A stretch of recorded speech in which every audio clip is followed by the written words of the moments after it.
Everybody got the reason. Everybody got the...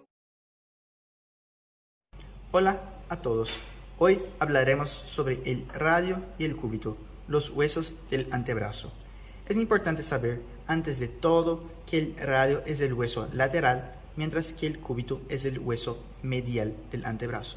Para se acordar de eso, vamos a usar la mnemotecnia del antena de radio y cúbito, ¿ok? Entonces, vamos a empezar la descripción solo del radio. ¿Cómo hacemos la descripción del radio? Es un hueso largo que se articula próximamente con el húmero y distalmente con los huesos del carpo, específicamente el escafoides y el semilunar. Presenta, como todo hueso largo, una epífisis superior, una epífisis inferior y su cuerpo. Su epífisis superior, que es también la cabeza del radio, está compuesta por la fosita articular, la circunferencia articular y un cuello. Acá tenemos la tuberosidad radial. La inserción del bíceps.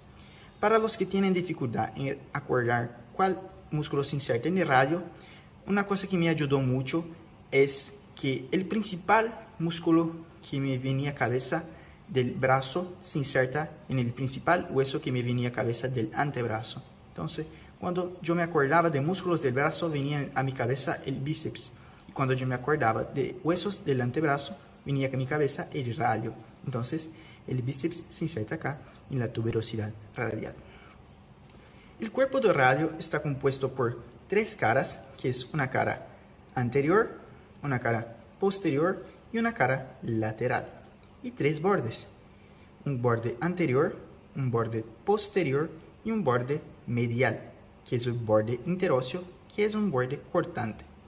Mientras que su epífisis inferior está compuesta por cinco caras principales. Su cara anterior es lisa, su cara medial va a presentar la escotadura cubital del radio, su cara posterior va a ser rugosa por el pase de los tendones de los músculos extensores del antebrazo, su cara lateral va a ser el apófisis estiloides, donde va a servir de inserción para muchos músculos, y su cara inferior va a ser una cara con formato triangular para la articulación con el escafoides acá y el semilunar acá.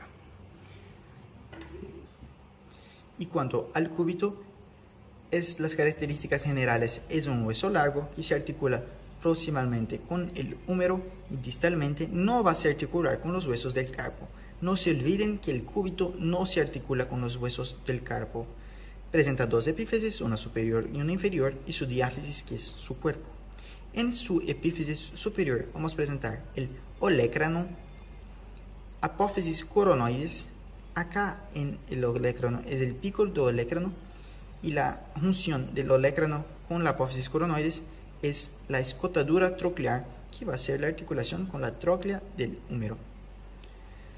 Presenta también una tuberosidad, que va a ser la tuberosidad cubital. En la tuberosidad cubital va a insertar el principal músculo flexor del brazo, que es el braquial. Ya en su cuerpo va a presentar tres caras, que es la cara anterior, una cara posterior acá y una cara medial, mientras sus bordes son el anterior, el posterior y un borde lateral, que es el borde interóseo, también llamado de borde cortante. Y en su epífisis inferior tenemos la cabeza del cúbito. Se acuerden que la cabeza del radio es superior y la cabeza del cúbito es inferior. Y acá tenemos la apófisis estiloides del cúbito. Ahora podemos hablar sobre las articulaciones. Son 5 articulaciones principales. La primera es la cúbito humeral o húmero cubital, que es la junción de la escotadura troclear con la tróclea del húmero. La segunda es la radio humeral, que es la unión de la fosita articular con el cóndilo.